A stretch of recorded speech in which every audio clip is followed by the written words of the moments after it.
Elhamdülillahi Rabbil Alamin. Vessalatu vesselamu ala abdihi ve rasulihi Muhammedin ve ala alihi ve ashabi ecma'in. Barşı maqtavdan navlar Allah Teala'ga gana tiyishli. Peygamberimiz Muhammed sallallahu aleyhi ve sellemge, onun sahabelerine, tabi'inlerge, hem onlarının yolun devam etişlerge Allah Teala'nın merhametleri bulsaydı.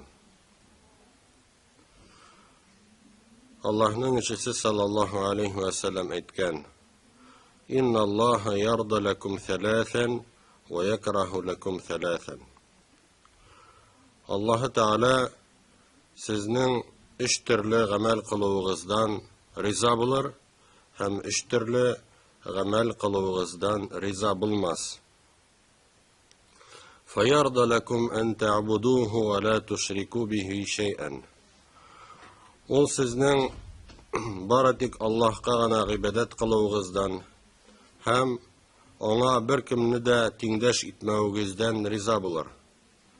Ve en ta'tasimu bihablillahi cemi'an ve la teferraku. Hem barşağızның da Allah'ın bağına, Allah'ın dinine nık itip yapışığızdan hem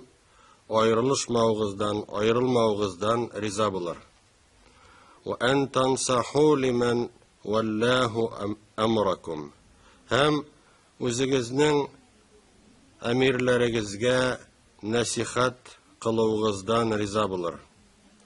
Ve yekrahu lekum qila ve qala. Hayinde imiş mimiş sözler taratığınızdan riza bulmaz. Ve kethrata suali. Hem kup sorular birivizden riza bulmaz. Ve ida'atel mali. Hem mallarınızı israf etüden riza bulmaz. Görəbiz ki, Peygamberimiz sallallahu aleyhi ve sellem şuşa kıska gana hadiste bik köp ehemmiyetli nerseler turunda bizge anlatkan. Nişik itipsin Allah Teala riza bulgan gameller kılırga.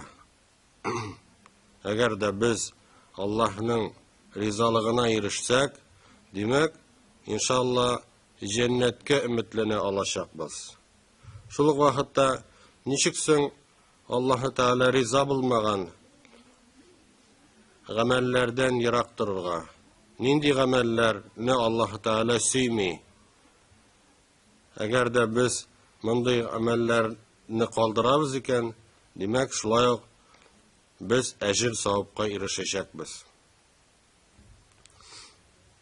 Demek bizge Allah Teala riza bulatırgan gameller kılara kirek. Hadiste aytilgençe en birinçisi ol ona gana ibadet kılı hem bir kimne de ona tengdaş etmew. Gümmen Allah Teala bizni niçin yaratkansın?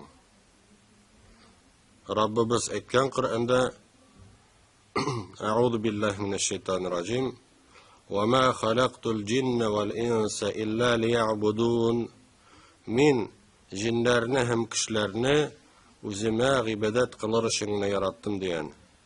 Demek, şuşa dünyada yaşavımızın maksatı ol Allah Teala'ya ibadet kılı iken. İbadet inde ol Allah Teala yaratkan hem riza bulgan gameller kılı diyen anlata. Arap dilinde ibadet kılı ol kıllık көрсәтү, tübençilik, buysunu diyen mağanadakiler. Abdun diyen söz ol kul diyen anlata. Abdun. Biz iman kelimesini etkende de Eşhedü en la ilahe illallahu ve eşhedü enne Muhammeden abduhu ve rasuluhu dibiz. Şahitlik bilen Allah Teala'dan başka ibadet kılınırga layıklı zat yok. Hem şahitlik bilen Muhammed Aleyhisselam onun kulu, abduhu ve rasuluhu. Hem onun ilçesi iken dip eytemiz. Demek biz Alloh taolaga o'zimizning qul ekanimizni, onun bendesi ekanimizni ko'rsatamiz. Endi g'ibodat turlicha bo'lishi mumkin. G'ibodatning turlari bor. Ol til bilan bo'la, masalan, Allohni zikr etuv, Qur'on o'qu, yaxshi so'z so'zlaw, va'z so'zlaw. Bular endi demak butunisi de til bilan qilina turgan g'ibodat. Anlari g'ibodat bo'lishi mumkin ko'ringan. Agar da kishi namoz o'qiykan, qurbon shalaykan, albatta onun bu amalların boshqalar da ko'ralar. Anlari ko'ngil bilan qilina turgan g'ibodat da bor. Masalan, Allah Teala'nı suyu, yaratu, Allah Teala'dan korku, ona tevekkül kılu. Bunlar bizning ko'nglimizda. Bir kimde bilmey, biz Allah'ını yaratabız miken, yeyse yok miken, Allah'tan korkabız mı, yok miken. Bunlar bizning ko'nglimiz bilan qılına. Demek, mana şu bütün tür g'ibodatlar da Allah Teala'ga gene bulurga tiyiş.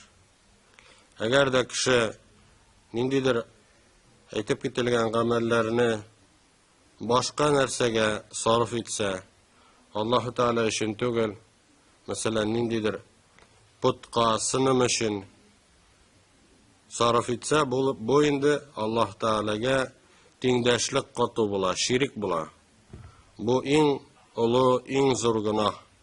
Eğer de kişi müşrik halinde ölüp gitse, bunday kişi kafir bulup bula. Hem ol мәңгілік cehennemde gazaplanacak. Şimdi g'ibodat kabul bolsun için iki tüp şart ötelerge tiyişli. Birinciden, g'ibodatni Allah rizalığı için gina kılu. Başka bir nindi de maksat koymuyoruz. Kişiler kursun içinde tügel, selametlik içinde tügel. Baratik Allah riza, Allah Teala bizning şuşa amelimizden riza bolsun deyip gene şunday maksatını koyup gana g'ibodat kılabız. İkinciden, g'ibodat şeriatka to'g'ri kelirga tiyishli. Şeriatda aytilmagan narsani ishlaw ol g'ibodat bo'lib sanalmay. Esa şeriatda bu turada anlatılmagan narsani ishlaw ol g'ibodat tugul. Masalan, namaz o'quga kelganda, namaz o'quv belgilidir. Hem 5 vaqt namaz var. Mesela ertangi namaz 2 rakatdan ibarat. Eğer de kimdir uylab 2 rakat mina az, min ko'proq o'qiy olam deb ertangi namozni 4 rakat etib o'qisa, bu shariatga to'g'ri keladimi so'ng bunday namoz? Albatta, shariatda ertangi namoz 2 rakatdan turadi. 4 rakatli ertangi namoz yo'q. Agar da ol savobi ko'proq bo'lsin deb o'qiykan, 4 rakat etib, onday namozni Alloh taolo qabul etmay. Demak, ko'ramizki, o'sha amallarimiz shariatga to'g'ri kelirga tegishli. Mana shu iki tip shart o'talsa, inshaalloh Alloh taolo bu ibodatni qabul etacak, hammaning uchun ajr, savob yozilacak. Endi ajr, savob da turli bo'lishi mumkin. Alloh taolo ajr, savoblarni orttira.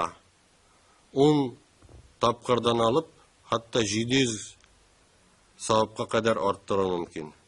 Bu endi kişinin şuşa münasebetinden, ihtibarından, niyetinden tura. Ne kadar ihlasırak etip işlesen, шушы эшне, гамәлне, гыйбадәтне, һәм ни кадәр ихтибарлырак булсаң бу эшне эшләгән вакытта, димәк, һәм дөрес итеп кылсаң, димәк, аңа инде шундай зур әҗер савапка ирешергә була, бу эшне эшләп. Шул ук вакытта гыйбадәт кабул булмауы да мөмкин. Намаз кабул булмауы да мөмкин. Әгәр дә намазны кеше күрсен дип укысаң, яисә, мәсәлән, дөрес итеп укымасаң, яисә ихтибарсыз укысаң, мәсәлән, үзе намаз укып тора ди, һәм үзе уйлап тора нәрсәдер турында. Һәм инде намазны ул дөрес итеп укымай, ашык-пошык укый, мәсәлән, тиз генә. Хәзер кешеләр кино карарга яраталар, сериаллар, төрле кызык. Реклама вакытында намаз укып алуы да мөмкин кеше. Реклама күп мәндә дәвам итә. 1 минут, 2 минут дәвам итә. Ул инде ашыга, инде мискин, тизрәк кино карарга тырыша. Һәм шулай итеп, үзенең гыйбадәтенә, намазына зарар китерә. Шуның өчен дә безгә ихтибарлы булырга кирәк. Гыйбадәтне яхшырак итеп кылырга. Чөнки никадәр аны яхшырак итеп кылсаң, сыйфатлырак итеп кылсаң, шул кадәр савабы күбрәк була. Аннары икенчедән, Аллаһ Тәгалә риза була торган гамәл, ул аның диненә тотыну, бөтенебезгә дә аның диненә нык итеп тотыну һәм төркемнәргә бүленмәү, аерылмау. Безгә шушы динебезгә тотынырга кирәк, җәмәгать, нык итеп, ябышырга кирәк аңа. Чөнки әгәр дә динле булсак, менә бүген динле булсак, иртәгә һәм бу дөньядан киткән вакытта динле, иманлы булып китсәк, иншалла, Аллаһ Тәгаләнең рәхмәтенә, җәннәтенә өметләнәчәкбез. Әгәр кеше инде бу дөньяда бик бай булып яшәсә дә, җитеш булып яшәсә дә, бөтенесе түңәрәк булса да, яхшы булса да, ләкин дине юк икән, иманы юк икән, бу кешене мәңгелек җәһәннәм газабы көтә. Шуның өчен дә, җәмәгать, безгә динле булырга кирәк. Динле булу дигәне инде дөньядан ваз кичәүне аңлатмый, дөньяны бөтенләй ташлауны аңлатмый. Без инде дөньяны да карыйбыз, ләкин дөньяны карыйбыз, әхирәтебезгә зарар китереп түгел. Әхирәткә зарар килмәсен. Вакыты җитте икән, намазның вакыты керде икән, намаз укып аласың. Рамазан айы килеп җитте икән, димәк, ураза тотасың. Әгәр дә малың нисапка җитте икән, зәкатын түлисең, хаҗын кыласың, башка изгелекләр эшләргә тырышасың. Бер нинди авырлык юк. Шушы изгелекләр, яхшылыклар, алар үзебезгә әйләнеп кайта. Һәм, әлбәттә, безгә төрле нәрсәләргә иярмәскә кирәк, шикле әйберләргә, төрле төркемнәргә. Бүгенге көндә төрле төркемнәр бар. Алар инде кыямәт көне якынлашкан саен күбәяләр. Мәсәлән, ниндидер фатирга чакырулары мөмкин, дин аңлатабыз дип. Яисә ниндидер безгә китапчыклар, брошюралар бирүләре мөмкин. Менә монда дөрес дин, шуны укысаң, җәннәтле буласың дип безгә аңлатулары ихтимал. Менә мондый нәрсәләрдән безгә ярак булырга кирәк. Әлхәмдүлилләh, менә монда без килгәнбез, Ак мәчеткә. din okurga, din öğrenirge, mına bu indi en dürüst yoldur. Allah Teala elhamdülillah mına şuşunda yürüyüşlerge özünün iman baylıkların birip doğru yolda, dürüst yolda bulurga nasip eylesin. Bizge indi dürüst yolda buluğu digeni şuşa bizning ilikten qolgan mezhepke erige kerak deganini anlatadi. Demak, Hanefi mezhebine erige fiqhi meseleler boyunca, endi aqide meseleleri boyunca Maturidi mezhebine eru deganini anlatadi. Mana bu bulayında tradisyon İslam degan düşünce kelip çığa.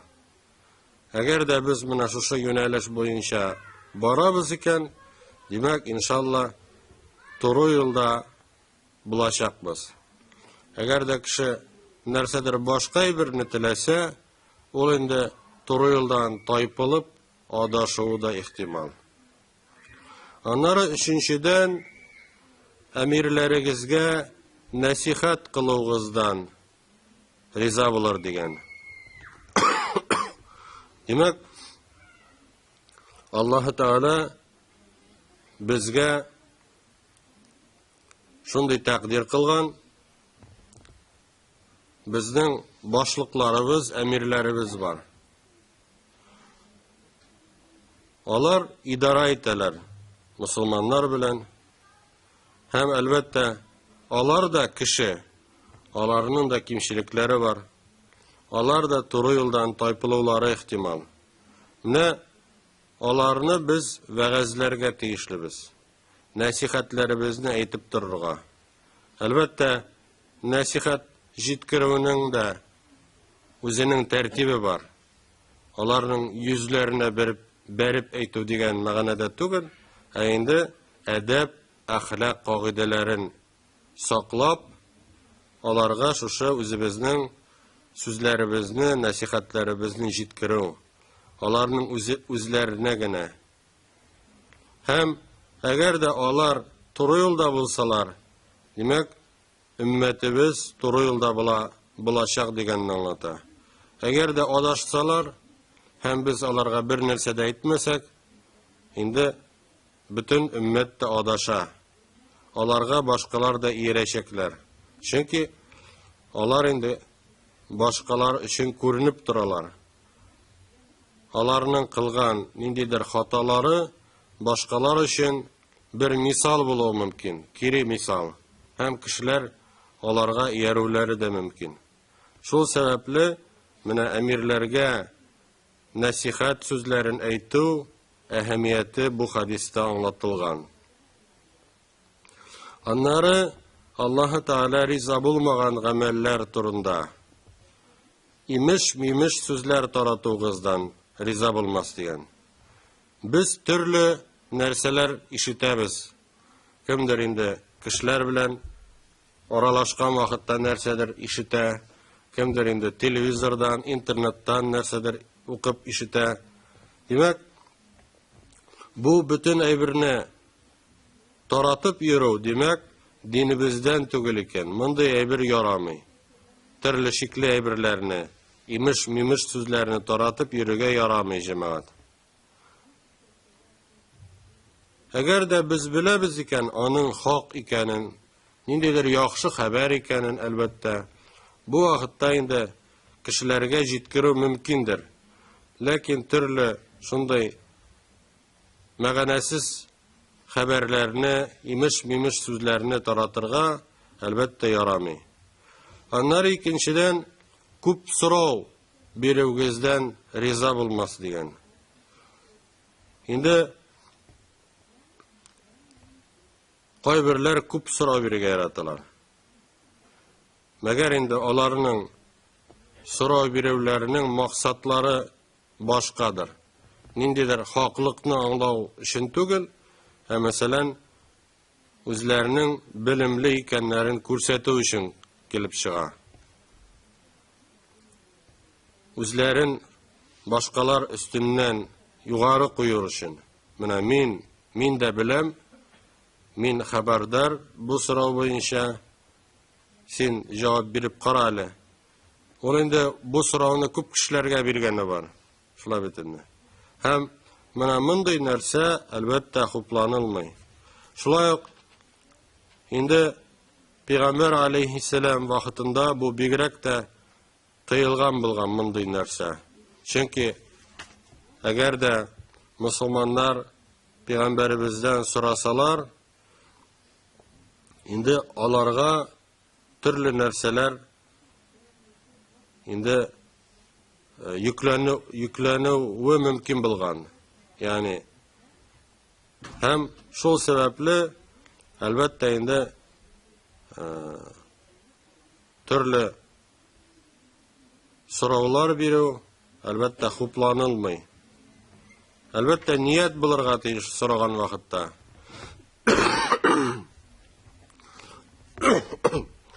Шушы әйбернең, шушы эшнең шәригатьтә рөхсәт ителгәнме, юкмы икәнен белү нияте. Әгәр дә без беләбез икән, ярыймы, ярамый икәнен, ләкин менә шушы бәхәсләшү өчен, үзебезне күрсәтү өчен сорау бирәбез икән, демәк, мондый гамәл белән без Аллаһның ризалыгына ирешә алмаячакбыз. Аннары өченчедән мал исраф итүегездән риза булмас дигән. Аллаһ Тәгалә безгә бик күп нигъмәтләр биргән. Шушы нигъмәтләрнең берсе ул мал нигъмәте, байлык нигъмәте. Әгәр дә кеше малын, үзенең акчаларын, байлыгын Аллаһ Тәгалә тыйган урыннарга сарыф итә икән, демәк, бу инде әлбәттә исраф кылу дип атала. Харам юлга сарыф итү дип атала. Моның өчен әлбәттә ул җавап бирәчәк. Иң хәерлесе малны Аллаһ Тәгалә кушкан урыннарга сарыф итү. Аллаһ Тәгалә юлында аны тарату, мохтаҗларга бирү, мәсәлән, мәчет мәдрәсәләргә бирү. Ләкин инде харам ичемлекләр алып, шушы малны исраф итү, төрле кәеф сафа кыру, төрле отышлы уеннарга аны тотыну, булар бөтенесе дә инде харам. Динебездә мондый нәрсәләр тыелган. Әгәр дә кеше үзенең малын харамга сарыф итә икән, аның малының бәрәкәте юкка чыга. Менә шулай итеп, Пәйгамбәребез алейхиссалам бу кыска гына хадисендә безгә бик тә әһәмиятле булган нәрсәләр турында аңлаткан. Аллаһ Тәгалә барчаларыбызга да хәерле һәм файдалы гыйлемнәр алырга һәм шушы гыйлемнәр белән гамәл кылырга насыйп әйләсен. Вассаламу алейкум ва рахматуллаһи ва баракатуһ.